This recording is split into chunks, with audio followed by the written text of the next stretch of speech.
Hi Peaches, it's Shaaba. Welcome back and thank you for clicking on today's episode. I hope you two are enjoying the fact that the days are a little bit longer, the sun seems to be poking its little head out, and there are sharks surfing across your screen. A big thank you to Surfshark for sponsoring today's video. For those of you who don't know, Surfshark is a VPN, which stands for Virtual Private Network. It has over 3,000 servers worldwide, and all of them work to keep you safe, including from ads, trackers, malware, and phishing attempts. Not this kind of phishing, the bad kind of phishing. And by having a virtual location, it also means that it can help you unlock all of these, including content libraries all around the world, which means you can watch your favorite shows no matter where you are. Shows like The Shining. Have you seen it? It's a bit of a cult classic, but if you don't know the plot, sit down, let me recap it for you. So there's his family, right? And the dad is an author. He's having really bad writer's block and decides that a change in scenery could help. So he and his family decide to go and spend some time at the marvelous and not at all creepy Overlook Hotel. What they don't know is that there is a lot of deep, dark secrets about this place. The son is just trying to chill out and play his little games on miniclip when these creepy twins come along, hack into his laptop and leak his browsing history. Did you know that people on the internet can do that? And the mum, she's just trying to do some online shopping, looking for better hotels because this one is like really weirdly bloody. But the prices that she's seeing online are particularly high here in Colorado. In fact, they scare her so much she runs away and gets stuck in the bathroom. Husband Johnny has totally lost the plot at this point. He tries to follow her and break down the door with an axe, and that is when one of the most iconic lines in cinematic history is delivered. You ready? Here's Surfshark. That's right, because Surfshark comes along to save the day, gives the mum and her family access to Surfshark VPN, swapping the real location of their devices for other ones around the world, encrypting their data, keeping them safe, and bypassing censoring sites, whilst getting them better deals with their online shopping. Look at that. So she was happy, and they of course all survived and left the Overlook Hotel. They did, however, have to pay damage for their doll. Yep, I'm certain that's how it goes, but you can verify that by watching The Shining and any other show available on content libraries worldwide by unlocking them and keeping safe with Surfshark VPN. I know I talk about it a lot. It's because I use Surfshark every day. I have done for years now. It is super important to stay safe online because there's a lot of a-holes out there. You and all of the other residents of the Overlook Hotel can use Surfshark on an unlimited number of devices. And if you use this cute little QR code or head to surfshark.com/Shaaba, you can get an extra 4 months free. It's pretty cool, right? There is also a 30-day money-back guarantee, so there's no risk and no drama here at all. All of the details are downstairs in the description box if you want to check it out. For now, let's get on with the show. You're through to 1-800-DRAMA, the show where you share your biggest dilemmas and I help you navigate them. I'm Shaaba, and with your help, and sometimes mine, let's help people figure out if they are the drama, because sometimes you just need an outside perspective and we can all expand our own mindsets along the way. Are you ready to dive deep into the a-holes? Let's go.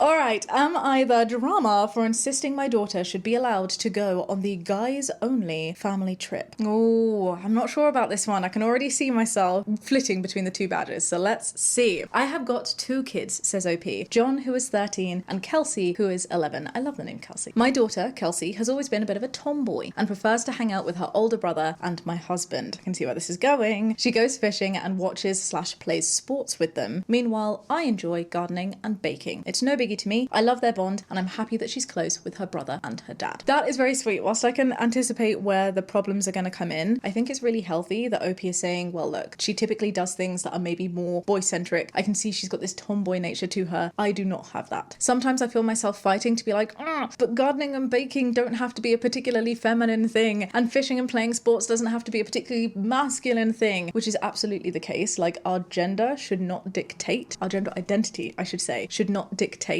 our preferences, but gender expression is also a very separate thing to gender identity and absolutely exists. And we would be lying if we said that there wasn't societal stereotypes that make things like gender expression very ingrained in our behavior, right? The idea that boys play football and girls make the cakes, it's just something that we're taught and we grow up with, and it's okay to recognize that as long as we're not letting that stop people from doing things that they ultimately want to do. That's where my viewpoint is on it. Let's read ahead though. OP says, my husband's only sister is a single mum and has recently moved to our state with her son, Michael, who is 12 years old. Okay, so these are your kids' cousins, right? So Michael, 12 years old, same age as John, who is 13, and Kelsey, who's 11. That's cute, they can all play together. My husband's been talking about planning a guys trip this summer with him John and Michael. And whilst my husband was discussing with John, I could see Kelsey looking visibly sad because she wasn't included. Oh, so John is Kelsey's sibling. I'm seeing this. So he was like, hey, bud, we're gonna go on a little trip. Just me, you, and Michael. A little guys trip. And Kelsey's like, oh, but I like doing these things too. How do we feel about that? I'm seeing, in one sense, the value of certain bonding. I can also see a value in, who's the kid that's just coming along? Michael. Michael, who is just joining,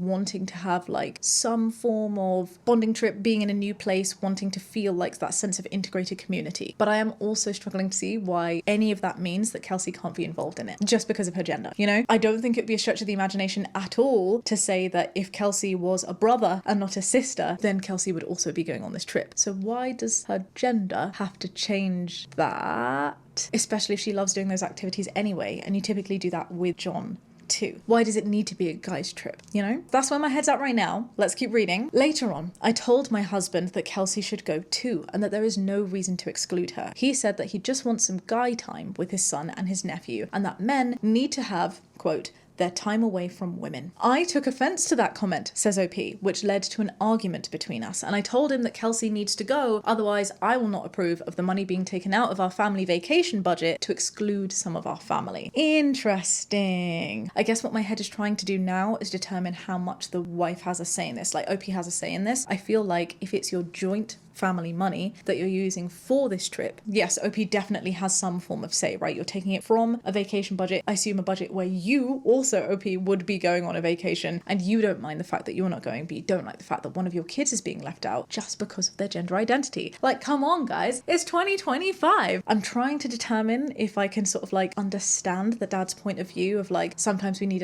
our time away from women. I don't know. And that's coming as a bit of a surprise to me, because I expected myself truly to be like, come on, this is a load of bull. Just take Kelsey with you. What do you mean you need time away from her? I still feel that. The majority of me still feels that, absolutely. However, there is a little niggle of me that is questioning if there is any value in doing things slightly separately. Not if it's the exact same trip, right? If you're going to go fishing and play sports, and that's the kind of thing that Kelsey enjoys doing, it would make no sense to do that with one and then not the other. Yeah, I don't get it. Yeah, I don't get it. I don't get it. I wondered if maybe it would make sense, as we said, you know, with Michael coming in new, to have like a buddy that he could hang out with, but they are all of such similar ages. Kelsey is 11 years old. She's right there. They're all going to be hanging out together anyway. Why not include Kelsey? Why not include Kelsey? It doesn't make sense to me. No. Is there something that I'm missing here?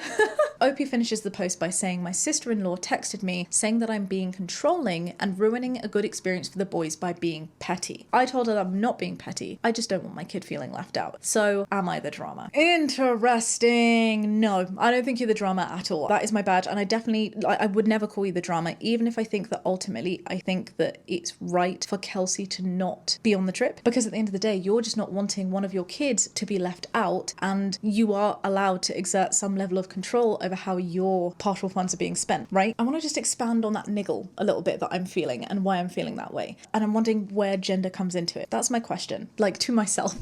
Come on this therapy journey with me. I have always only had sisters. Like, I haven't had a brother that I have lived with in any meaningful like way whilst growing up and whilst having these sort of like parental relationships and quality time, you know? Most of the things that we did was often together. However, my parental figures did make time to hang out with just us kind of individually as well as together. And despite the rather complex feelings and histories that I have towards certain members of my family, I do really value some of those times. Even like historically, I can see how I as a person have grown and taken some of those moments, which have been core sort of like memories for me. And I can definitely see how some of those moments would not have been as powerful or as pertinent or as character building if all of my siblings were always involved. Does that make sense? So I guess what I'm trying to say is I see the value in having bonding time and time with certain groups. And regardless, is it regardless? No, I don't think it's regardless. That's what I'm trying to do in my head, because I can see that value. I think my head's saying, and therefore it makes sense for Michael and John to be the two that go away. But why is Kelsey being the one that's being excluded? It is entirely tangled up with the fact that she's a girl. If she wasn't a girl, she would not be excluded. It is as simple as that. So yeah, whilst I see that value of having the different groups, I think that justification of it being to do with gender isn't right. That's where my head falls. Okay. Learned something new today. I'm really hoping that that has translated in the way that it's made sense in my brain. I guess what I'm saying is, as kids, it's always wonderful to have times together, but it's also important to have times separately with your parents, and even within separate groups of going away with certain cousins. I, for example, it was me and I had two cousins and they were sisters with each other, but I was not a sibling with them. And I was much closer in age with one of them than I was the other, who was like, I don't know how much younger, but like, I'm going to say at least 3 years, which honestly doesn't sound like a lot, but you know, as you're growing up, there are certainly some development stages where that makes quite a big difference. And there were definitely times where our families would curate moments where me and that older sibling, so the older cousin there, we would hang out without that younger sibling involved, and then that younger sibling would definitely feel left out. But as a kid, it made sense in some of those moments to do that. Do you see what I'm saying? It had nothing to do with gender, but it did have something to do with age characteristics. So I can see how it is beneficial to have those separate times as well as those together times. And I guess what I'm thinking is there's therefore nothing that's particularly harmful for a husband to just want to take those two kids away if it wasn't to do with gender, but it is to do with gender, and therefore it's a problem. It is a problem, isn't it? You're seeing this too as being a problem. Why am I struggling with this one so much? I feel like what Kelsey will take away from this moment is, there are some things that I can do and there are some things that I'm not allowed to do because I'm not a boy. And that being the message that's taken away is not okay. If it was, you know what, Michael's here, Michael and John particularly get on really well, and therefore those two should go off and have some time together, you should totally do a trip like that, and we'll like have Kelsey here having some bonding time with mum. That makes total sense. It's the conclusion that Kelsey's going to come out of this is because of gender, and the fact that dad is thinking of this because of gender only, that makes this problematic. To me, at least. Do you agree? Let me know, peaches. Get your little butts downstairs in the comments section if you're watching this on YouTube. Oh goodness. I would really love to know, primarily if anyone is also understanding what I'm saying about there being value in not always doing things together. But please let me make it very clear that I don't think that gender should be playing a part in that. Not the drama, says one commenter. Tell him that he can have as much time as he wants without a woman when the divorce papers come through. Oh my god. Reddit does like to go from 0 to 100, doesn't it? This is definitely one of those occasions. And someone else has said, I'm not the drama too, but come on, this is a bit much. It really is. And whilst your point absolutely remains that this is being like unnecessarily sexist, unnecessarily like divided through gender, it is a learning moment, right? For dad to be like, hey, why do you think this is okay? And especially when you're talking to me, your wife, saying that sometimes you need some time away from women, like, what's that about? What is it that you're doing? Like, truly, what is it that women cannot be a part of specifically because they're a woman? And if it's not that, why are you therefore using gender as the excuse? You know, if it ends up being an age thing, if it ends up being a money thing, if it ends up just being the fact that John and Michael get on really well and have great chemistry in the way that Kelsey doesn't,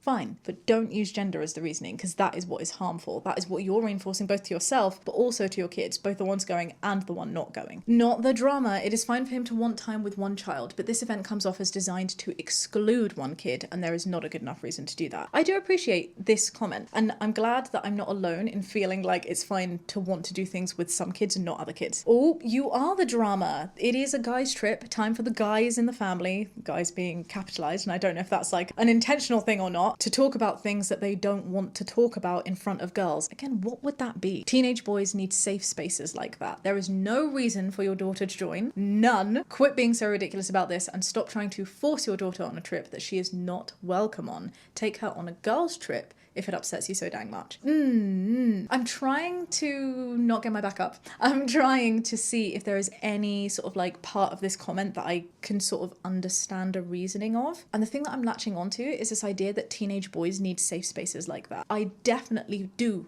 think that there is an element of truth to this. I do think there is a time and a place. This sounds scary coming out of my mouth, but bear with me. I know where I'm going with this. I do think there is a time and a place where teenage boys need to be able to talk specifically about boy things, and where boys can learn a lot from their fathers also being boys, right? Having that experience of growing up as boys in today's society. Whilst there shouldn't be a lot of segregation to do with gender, which there often is in terms of the things that we're allowed to like and the things that we're allowed to do, the reality is that does exist. But what exists even more is this connotation that men deserve different rights to women, and that men have some form of ownership or control or can treat women as a different league. Do you see what I'm saying? In a different way. They hold a different level of respect for women as they do for men. This is absolutely the case all around the world, in different contexts, right? Absolutely. But all around the world, there is some form of, I'm just describing feminism, aren't I? Some form of men feeling like they have some level of superiority over women. And I think it's really important to have spaces for fathers to be able to talk to their sons specifically about that. Just like I think it's really important for there to be spaces for women growing up to have the opposite chat, right? Of people may see you as lesser than, but that doesn't mean that you are lesser than. And sometimes we need to, unfortunately, protect ourselves in certain ways that men don't have to think about. But remember that this is your worth as a woman. This is your value as a woman. This is how you look after yourself. Like, little boys shouldn't be involved in that conversation. In the same way that I can see the value of curating a space for that conversation to happen, I can also see the value in curating that space for that teenage boy conversation to happen. But I don't think that's what dad's thinking about. I think he's just thinking, look, I need to go on my little chummy man's trip with my boys. Oh, interesting. I feel like what I've just done is contradicted what I previously said beforehand about it not being a gendered thing. But I guess what I'm saying there is maybe there is a gendered purpose in there that is a worthwhile, I guess, purpose to have. And that's if that's what dad is thinking, to be like, hey, you know what? There are some trips that are really important for me to be able to speak to my boys about how to treat women with respect, what it means to be a real man, quote unquote, right? But my sort of meaning behind that is not like, and therefore we don't include women in these conversations. It's like, let's use this as a character building opportunity to impart some manly knowledge down to make sure that you grow up to be a wonderful role model of what men should be in society, like battling that combat of society. That isn't what is being said. Maybe it is what's being meant, but then additional conversations need to happen where dad can give a reason as to why he's literally just excluding Kelsey. And that doesn't sound like that's what's happening. So especially when this comment says there's no reason for a daughter to join, not one, it's a bit ridiculous. And ultimately it boils down to, what are you doing on this trip and why are you excluding Kelsey? Is it just because of her gender, or is it because there are other things that she shouldn't be involved in? That is it, in my mind. Also, I also think this comment is not really making a lot of sense, because when you're saying, take her on a girls trip if it upsets you so dang much, what would that girls trip entail? Like, I think what this commenter is saying is go and do girly things with your girl, which is a really toxic enforcement of exactly what we shouldn't be doing, where we're basically policing people on what they are allowed to like and allowed to do based only on their gender, which is so dumb. Because OP has already told us that Kelsey doesn't like doing the particularly girly things that the mum wants to do. And also, what other girls would she be doing it with? This could be a really cute bonding moment for a parent and a child, absolutely. But again, why do we need to add that label of girls trip onto it when it isn't a girls trip, you know?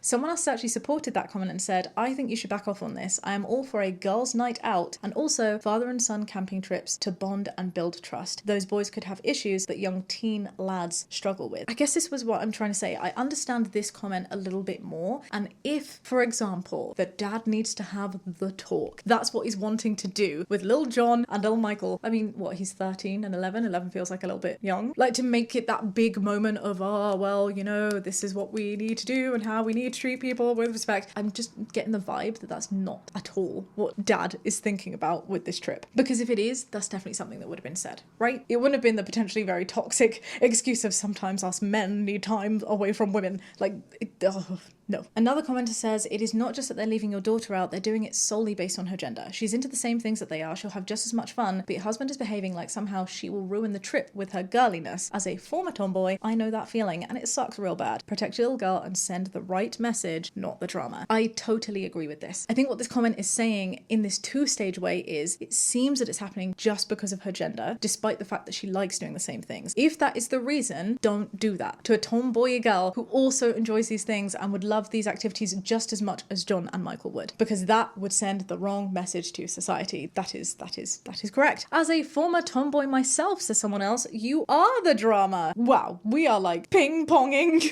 There were times that my brother and dad did stuff without me, and then when my nephew came along, the three of them did things together sometimes. Was I jealous? Yes, but my mum didn't let me sulk. Guy time is as important as girl time. If you wouldn't insist that one of your sons who likes the same things that you do be included on a girl's trip, you shouldn't insist your daughter go on the boys' trip. Whilst I agree with this, I was not for a second assuming that there was gonna be a girls' trip where Jon and Michael couldn't join. If Jon and Michael and Kelsey all liked baking and gardening, then I'm sure that trip would not be a girls' trip. It would just be a gardening trip and a baking trip, whatever that would look like. So I guess where this commenter is coming from is an assumption that feels like quite a stretch, that OP would expect some form of girls' trip to occur where they would be excluding Jon and Michael specifically because of their gender, and that just doesn't seem to be the case. It doesn't seem like it's OP's vibe if this is what OP is saying, that Kelsey should be allowed on the other trip where she feels left out when she enjoys the same thing. But the value that I'm taking from this comment, which I do think is an important one, is sometimes quality time is important. We as people are not always entitled to be everywhere all at once. There is absolutely a benefit to feeling that FOMO sometimes. Sometimes you need to be left out so that other people can have their moments, and in the same vein, you can have moments too. You should be able to have moments too where your other siblings aren't there. I do think it's just nice for character building to get to know your parents in other ways. I just don't think it should be based on gender.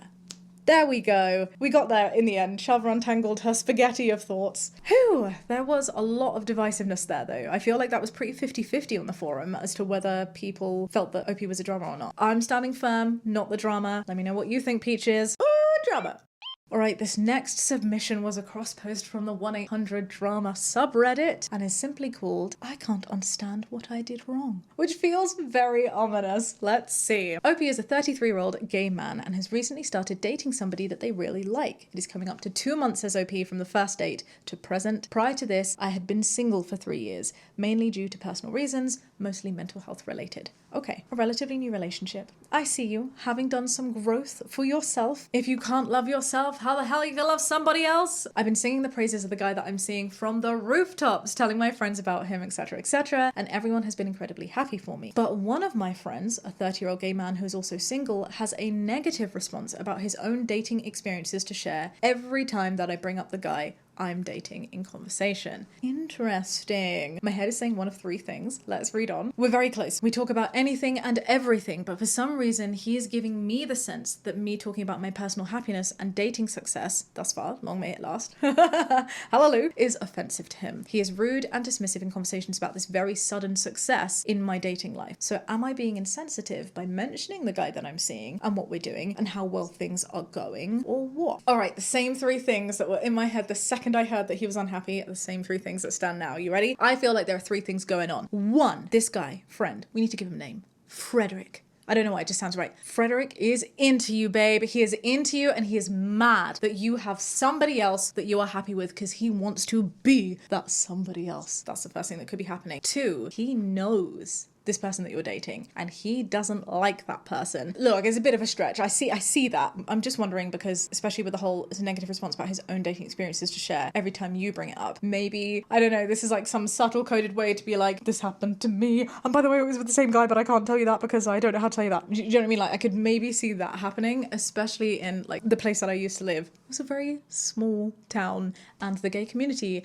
everybody knew everybody. And so conversations like that, like awkward moments like that would come up a fair amount. But I do think that's the least likely of the 3 options. And option 3, he's bitter, babe. He is bitter that you are happy and you are having a great old time because every time you mention something good, he's like, well, crap, I'm single. And perhaps he doesn't want to be. And maybe that's why he's like, yeah, well, when this happened to me, this shit thing happened. And here's another negative experience of dating, because in his mind, saying those things is a way to kind of self-soothe the FOMO.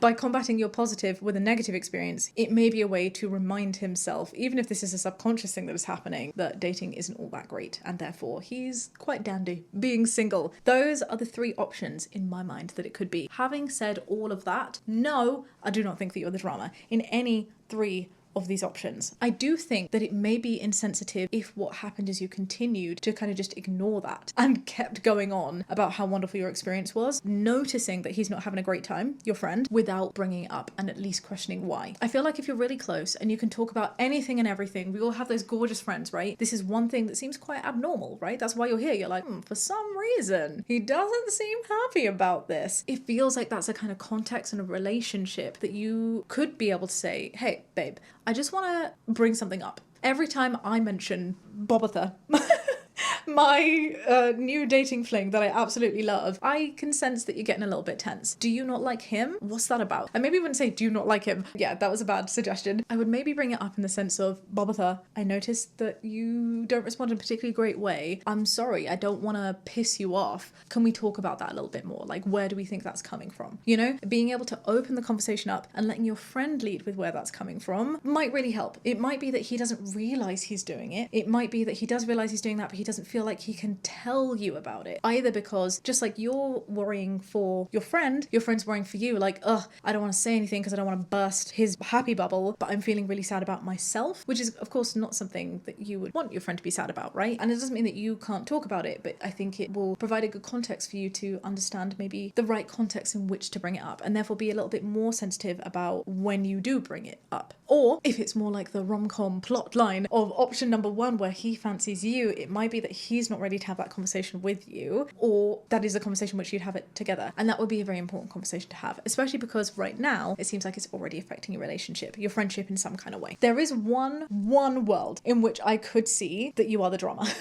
And that is if you are just non-stop going on and on and on about your partner, where every single sentence, every single thing that you're experiencing with your friend, you're like, yeah, well, Bobatha does that better. Oh, well, you know, Bobatha, me and Bobatha. And I don't know why I've said the name Bobatha, but you know, you just continue going on and on and on. Like, I get it, babe, you're in a relationship. But that can't be the only thing that we talk about. If that is what's happening and you're maybe not seeing that that is what's happening and being like, hey, babe, I'm noticing that there's some tension. What's up with that? That conversation will help you to see that, and then help your friendship grow by allowing you to grow by realizing that yes, your relationship is amazing and wonderful and honeymoon periods are a fantastic thing, but is not the only thing that needs to be discussed. You know? But as it stands now, with the information that we have now, I do not think that you're being insensitive or are in any way wrong for talking about this guy, Bobatha. And not the drama. Either he doesn't like the person you're dating, or he's interested in you himself. Or he's a grump that just hates seeing people happily dating. Personally, I would just stop bringing it up around him. I mean, yeah, I guess that is also something that you could do. But for me, I think, like, what is a friendship if you are having to walk on eggshells? I don't think that it's a healthy dynamic to feel like you can't say things to the people that you love that objectively you should normally be able to say. I think it's a much better idea to bring it up, to understand why that's tricky, and then you get rid of the eggshell, right? It becomes an omelette. That was a terrible metaphor. Jamie's metaphor moment. My point is, if there is a reason as to why it's tense, it no longer becomes tense, right? It's just something that then becomes commonly understood, and there is no tension because there is no questioning. That is an omelette. Sure, I've made that a thing now. Maybe you should ease up on your gushing. Maybe it's annoying AF. Oh, it's hard. Maybe I should also be giving a need more information with this badge, because I can see a world in which somebody always going on and on about their crush and their dating life can be frustrating. As with all of these things that we discuss, it's really contextual, right? There is no black and white. There's always going to be grey areas, and it might be that that one particular friend is not one that wants to talk about relationships. Fine. However, I do think if you were being particularly annoying about it, all of your other friends would also be saying something. I think it speaks a level of volume that only one friend has a problem and everyone else is really, really happy for you. That to me suggests it's not a you problem, because if it was a you problem, surely there would be more than just this one friend that is annoyed, and therefore it's probably a them problem. But always something to keep in mind. And again, that conversation, healthy communication, which is key, is always going to be the best way to figure that out. You did nothing wrong. Talking about your love life with your close friends is totally normal. For some reason known only to your friend, it clearly bothers him, and if I were in your shoes, I would stick to the other topics of conversation with this particular friend. I am finding it so confusing that all of the advice is like, this friend seems to have an issue, and no one's saying, talk about it. No one's saying, have a conversation with them and figure out why. They're like, just avoid that topic of conversation. It can be hard, especially if you guys are like becoming more and more integrated. If this ends up becoming a long-term thing, maybe you don't want to avoid that topic of conversation, and you shouldn't have to. Funny Reddit. Drama. This next submission is from a fellow Peach over on the 1-800-DRAMA subreddit. Thank you so much for submitting. Peach is listening. Just a little reminder that if you two would like to submit your own drama, you can do so over on the subreddit. The details are downstairs in the description box. Asks, would I be the drama if I was suddenly, quote, brutally honest with my best friend about her dating life? Oh, I feel like coming off the one that we just did, this feels like the other person's perspective, the friend. Says, my best friend, a 27-year-old woman, and I, a 26-year-old woman, have known each other for almost 10 years. She's a fantastic friend, and we've been through a lot together. She always has my back, she supports me in everything, and I've been there for her as well. I love that. Yay. Yay, friendship. Sometimes I totally forget that this is like an agony aunt format, but right now I can just celebrate that girl power. Yay. Okay, 2 years ago, ago, she was dumped and fired over the span of a month. Oh, that's rough. She was diagnosed with burnout and depression, and she already had PTSD from a very negative thing that happened to her, and her therapist prescribed antidepressants. She went through some very tough months, and I tried my best to help her. That sounds incredibly difficult. I'm so glad that you were able to be a source of support. Continues. She's feeling a lot better now, and it feels great to see her like that. However, over the course of those 2 years, the only domain where I feel that she hasn't made any progress and maybe even took a few steps back is her love life. Interesting. I mean,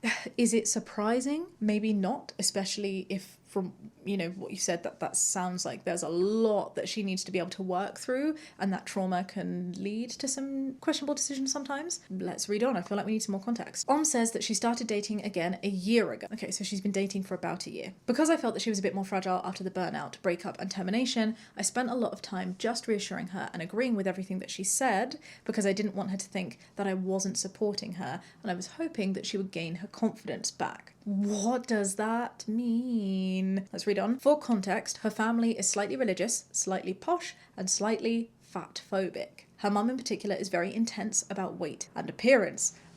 When it comes to issue of like body positivity in families, just like being so freaking toxic to their kids, like just instilling this generational trauma, my blood just boils. Ooh, I feel like this influences her, says because when my friend contemplates men that she could be interested in, both in real life or on apps, what she'll look at is height, beauty, status, as in jobs, education, age, and in that order. Sure, let's read on. Yesterday, she asked me to come with her to the gym to help her break the ice with the guy that she's been exchanging smiles and glances with during class. Says, I have no problem talking to people in the wild. When I asked what caught her attention, she said, his abs, he's good looking, and her friend said that they would make such a hot couple. And since he's going to that expensive gym in a very posh neighborhood, he therefore must have a good job or some money to his name. Right. Now I feel really torn, says The next time that she asks for my opinion or dating advice, I'm afraid that if I answer honestly and basically tell her that I think that she's not going to get the relationship that she wants if she keeps doing things that way, that she's going to be offended, and it could then put a dent in our friendship. At the same time, every time that I try to say something in a roundabout way, she doesn't seem to take it into account, and I don't want to let my frustrations grow until I say something that I will regret. Totally understand the position that you are in. So, asks would I be the drama if I am suddenly brutally honest with my best friend about her dating life after about 1 year of doing nothing but agreeing with her? Okay, and this is where, right, I kind of feel on a much, much smaller scale. I'm not trying to trivialize what you're going through. Please bear that in mind. I'm just saying, like, there's a slight parallel in case it helps and other people who are potentially in position understand. I feel like I'm in a similar position to when reading this post as is dealing with the situation that they are dealing in. Right now, I could just answer question of would I be the drama if I'm suddenly brutally honest after about a year of doing nothing but agreeing with her, or I could be brutally honest myself in fear of potentially upsetting but in a way that could hopefully help And I'm going to do that second thing here and clarify that it's because, one, I feel like we can all learn and grow, right? That is why we have made the 1-800 Drama podcast. It's of course a little bit of fun, but primarily and most importantly, we can expand our own mindsets and help other people along the way. So keep that in mind. I'm not saying this to offend you, because I know that there's somebody who watches and listens to this podcast. And I'm only doing this, because it's an important point too, with the intention of helping you out. I feel like that's what you need to do with your friend. With love, I feel like in a roundabout way, you have kind of created this problem for yourself. And part of answering the question of would you be the drama needs to acknowledge the fact that you have in some way already kind of been the drama for the past year, because you would not have to have been brutally honest now if you hadn't already been lying to your friend for a year, right? And that term lying is so difficult because I see why you have done that. Retrospectively, for this past year, I, with kindness, am going to say that you have been the undeserved drama. It is not your fault that you are in the situation. You don't deserve to be put in that situation. I can see that you are so well-intentioned and what you're trying to do is be there for your friend, but what you've done accidentally and with the intention of helping your friend is reinforced negative I guess, thought behaviors and dating behaviors in your friend by not speaking out for a year, even though she's been doing things that seem quite problematic. During that time, especially when you are rebuilding and you are relearning things after going through a traumatic experience, whether that be in the field of dating or jobs or just adulting in general, like whatever it might be, we are most vulnerable in those moments. And there are things that we can do that may seem a little bit wayward and that other people might judge us for, that is part of that healing journey that we might regret. For example, it is really common for people who've gone through very abusive experiences to put themselves in positions of more abuse, or to put themselves in particularly unsafe, like dangerous positions, particularly when it comes to things like dating and one-night stands. And then those people might end up judging themselves, or other people might be judging them to be like, well, why are you doing that when you've experienced what you've experienced? But the reality is, brains work in funny ways. And one of those funny ways that brains can manifest this kind of behavior is feeling the need to be in control, right? By saying, well, if I put myself in these positions,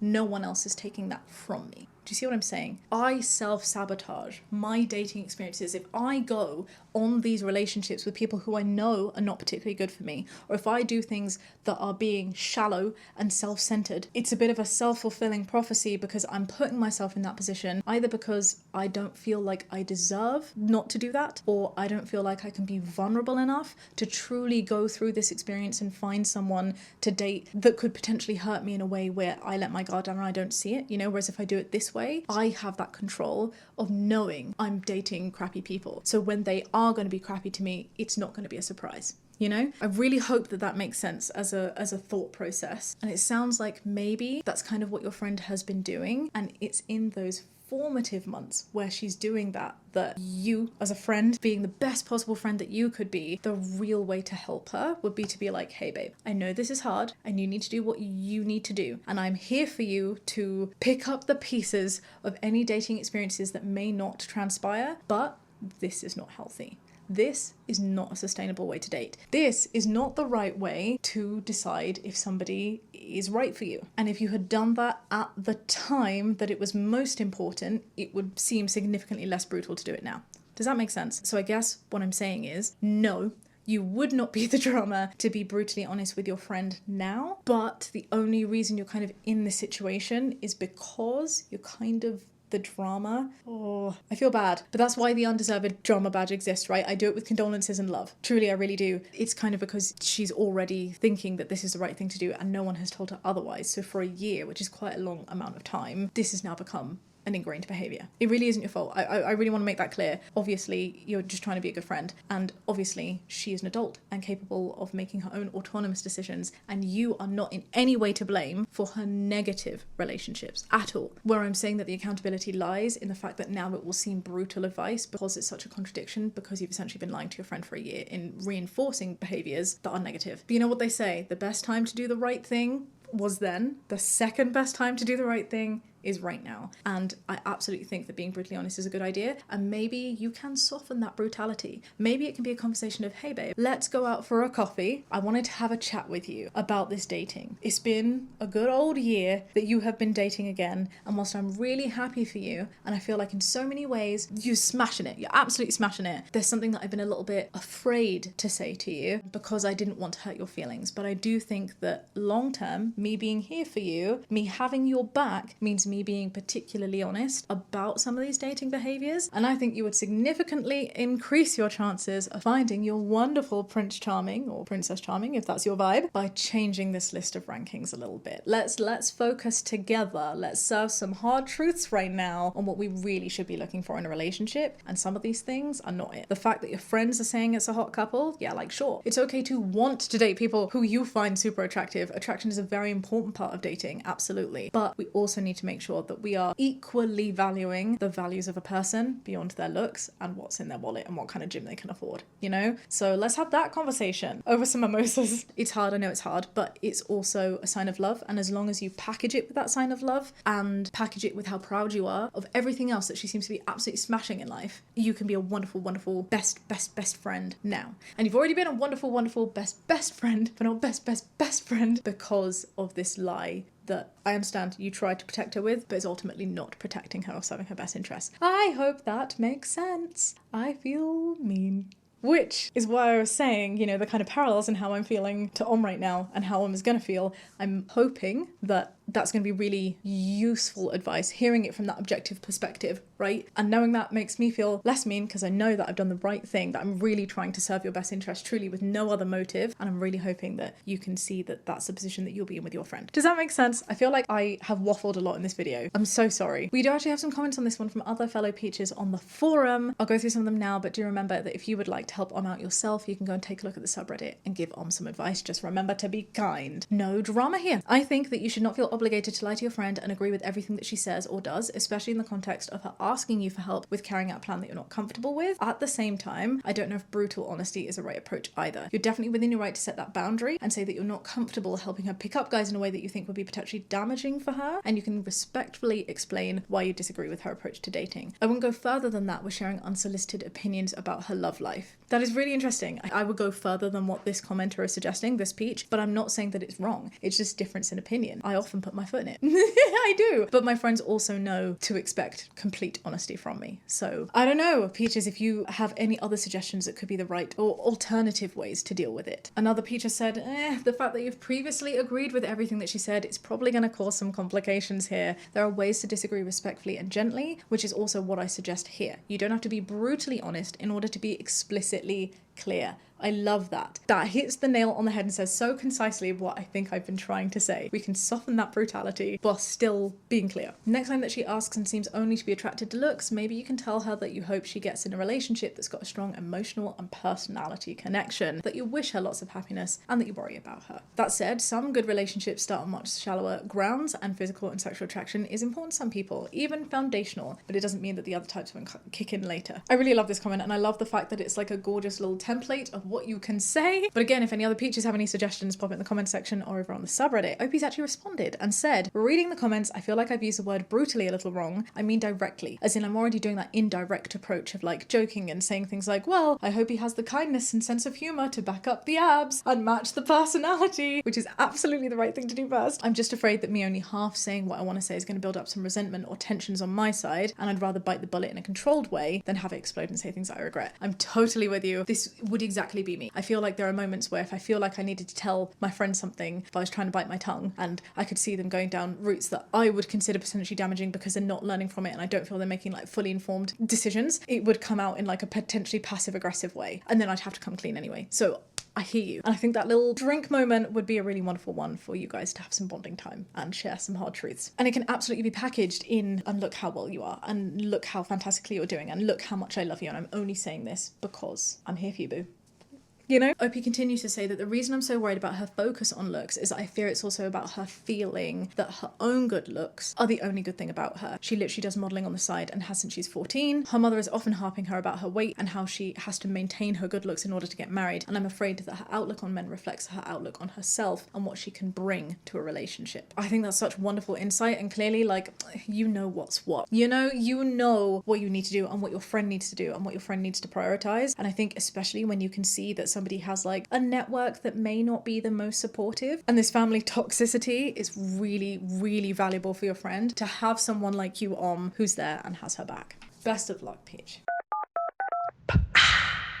Alright, would I be the drama if I start a YouTube channel based on Am I the Asshole? Because Shaaba inspired me to do so. This is again another submission from a gorgeous little peach. It's a very short one, but let's do it. I know a lot of people do Am I the Asshole, but Shaabaandjamie really inspired me, and they're my favourite videos to watch. Bless you. Thank you for your support. I'm glad you enjoy them. You know what my answer is going to be. So much so that I think it would be really fun, but I don't want to be respectful to some of my faves by doing so. And therefore, would I be the drama? No, Peach. You of course would not be the drama at all. I am not the only person that does these videos online. I did these videos online by accident. I actually didn't realize that this was a format of video. We were doing agony aunt content anyway on the channel, where it's just me asking you some questions on Insta DMs and reading through some of those. And I mentioned to Jamie how much I enjoyed it, and he at that time had just found Reddit and was talking about some of these posts, and I was like, wow, that feels like something we could do together. And that's really where this whole thing started. I know that there are other people out there based on comments who do this kind of content, and I have tried really hard not to watch it, because the most frequent comment that I got when building this little series is people saying,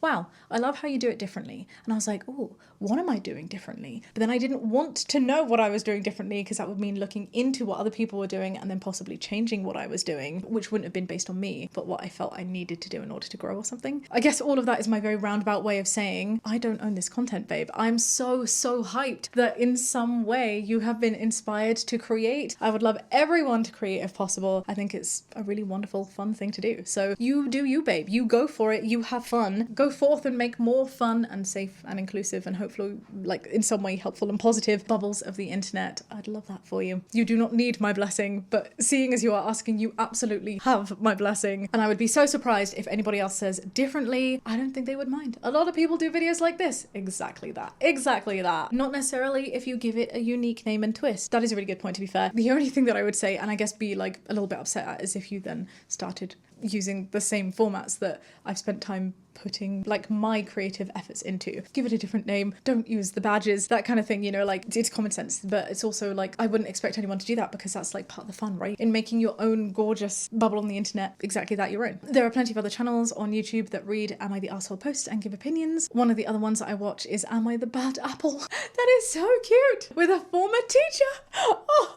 She's also here on Reddit. I know that there's also a guy who very much has his own opinions and commentary, and a piano keyboard. I think I might know who you're talking about. Maybe you're talking about Daniel Thrasher, who I also have seen a couple of Am I the Arsehole posts of. And look, I know I said that I don't like watch other ones. I don't actively go out of my way to do that at all. Daniel Thrasher, shout out, just an incredible creator generally, does really funny skits that are primarily music based. Obviously, because I subscribed to him, his other videos came up and I was like, what is this title? And there are just really fun moments of sound effects and reverbs and yeah, I guess like a good fusion of music and Am I the Drama, which are two lives that live very separately for me and will continue to do so. No drama here. Getting inspired by someone that you like is not a bad thing. I totally agree with that. Plus, many YouTube channels cover the same topics or same sites. As long as you don't copy the whole video or try to impersonate someone, which I assume won't happen, then it's more of a compliment more than anything else.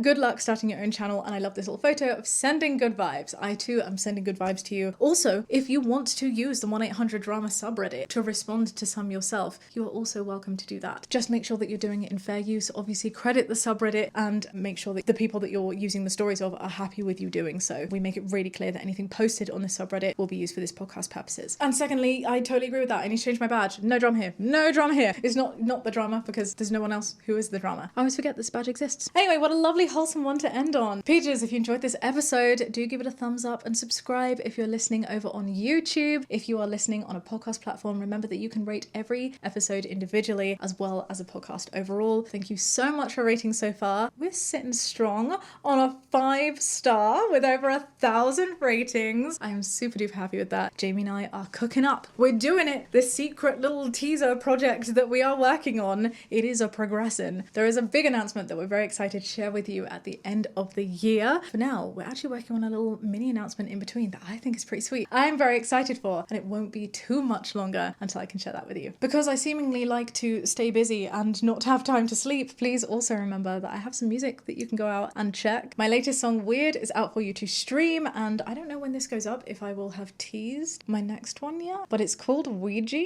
and I'm very excited for you to hear it. And finally, remember that the gorgeous Surfshark is here for your VPN needs, and you can find out more about them via the link in the description box down below. For now, I will love you and leave you. Be kind and have a great day. Bye.